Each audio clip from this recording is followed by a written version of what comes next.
Real estate is not all sunshine and cash flow. Here's what you need to budget for beyond your regular mortgage payment. Most new investors get sold a fantasy. Buy a house, rent it out, tenant pays your mortgage, you pocket the rest. That story gets people excited, but it also gets people into trouble. I've owned and managed rentals long enough to tell you this straight. The mortgage is only the admission ticket. The real cost shows up after closing. If you don't pay for them, you're going to bleed slowly, not dramatically, quietly, month after month. Today, I'm going to walk you through the hidden cost of owning a rental property. This is not what gurus gloss over. Real line items are going to tell you to expect, budget for, and manage like a professional. If you're serious about long-term cash flow and not just buying yourself another job, this is the video to pay attention to. Hey, before we get into it, do me a favor, like this video, subscribe to the channel, hit that notification bell so you don't miss the next breakdown. Let's get to work. Here is your first hidden cost. Vacancy. This is the one that investors underestimate the most. Your property will not be occupied 100% of the time. I don't care how good the area is.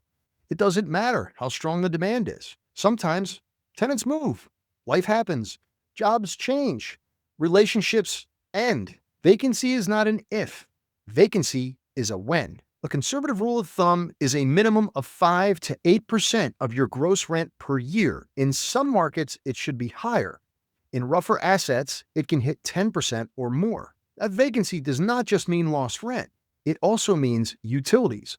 It means lawn care. It means time. It means sending people to check on it while it's vacant until you get it renovated and then turned.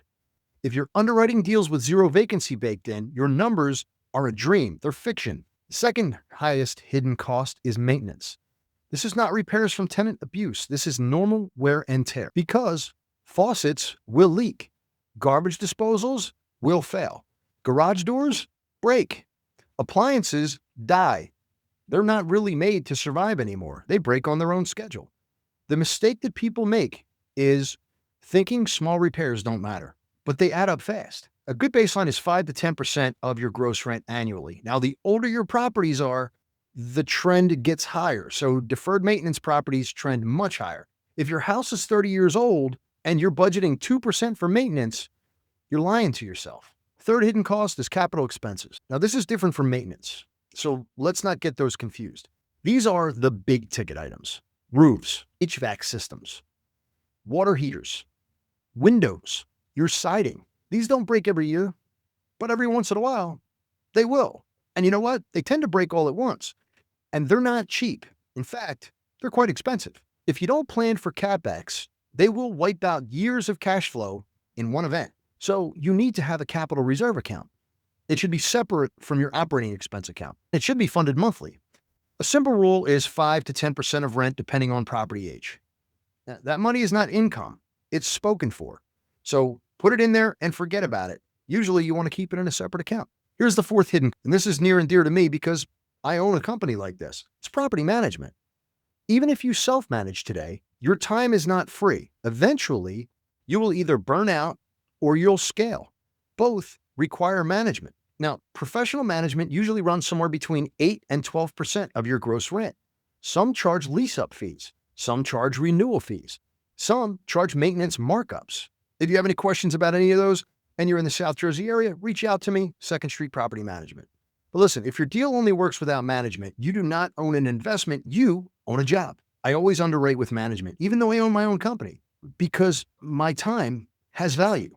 Okay, here's the fifth largest hidden cost: turnovers. Turnovers in between tenants. Doesn't matter how good your tenant is, you will require some paint, probably some carpet cleaning or replacements. You're going to have to change the locks. You're going to have to do a deep cleaning. You're going to have to do some minor repairs. Even good tenants have normal wear and tear. Turnovers can easily run 1 to 2 months of rent depending on the condition. This cost does not just show up evenly. It hits you in chunks. That's why reserves matter. Here's the sixth hidden cost: utilities and holding costs. When a unit is vacant, the bills don't stop, and someone has to pay electric, gas, water, sewer, trash, internet if you have smart systems, security systems if you have those, midterm rentals and short-term rentals, I'm talking to you. Add some lawn care and maybe some snow removal up here in South Jersey. These costs will quietly eat your cash flow during vacancy period. Here's a seventh hidden cost: insurance. Insurance increases. It is not static. Premiums rise. Deductibles will change. Coverage has to get rewritten every once in a while. We have seen insurance costs jump significantly in recent years, especially in older housing stock and certain regions. Florida just got slammed last year with new insurance premiums. Never assume that last year's premium is going to be next year's premium. Here's the eighth hidden cost: taxes. Property taxes are not flat. Reassessments will happen. Municipal budgets change.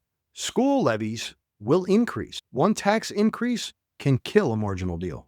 Always model for a buffer. A 2 to 3% annual increase is not unreasonable. Here's your ninth hidden cost: compliance and legal. Leases, attorney consultations, evictions, local inspections, rental registrations, licensing. You might go years without needing an attorney.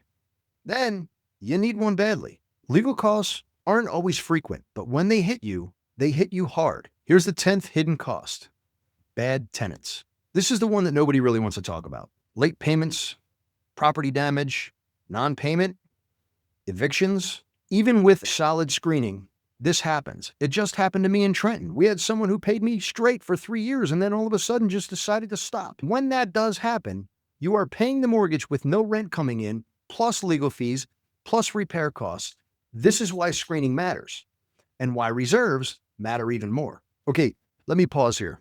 If you are a veteran and you want to learn how to underwrite deals correctly, build real reserves, and avoid rookie mistakes, I strongly recommend checking out The War Room with David Perret. The link is in my description. It is a serious room for serious investors.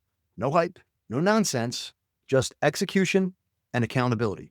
I've been a member for 6 years for a reason, and if you want help thinking through deals or strategy, I also do some one-off coaching when it makes sense.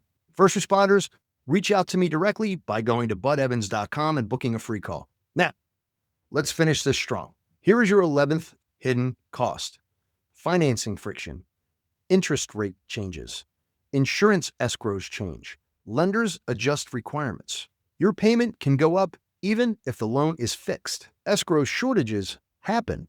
Cash calls happen. If you're running thin margins, the swing is going to matter. Here's number 12, opportunity cost. This is one nobody thinks of. It's invisible, but it's absolutely real. Capital tied up in a bad deal is capital you cannot deploy in a good one. Poor cash flow means less ability to scale. It means less flexibility. It means more stress. Every dollar trapped in an underperforming property is a dollar that's not out there working for you. So here's one key lesson. Rental property, it's not passive.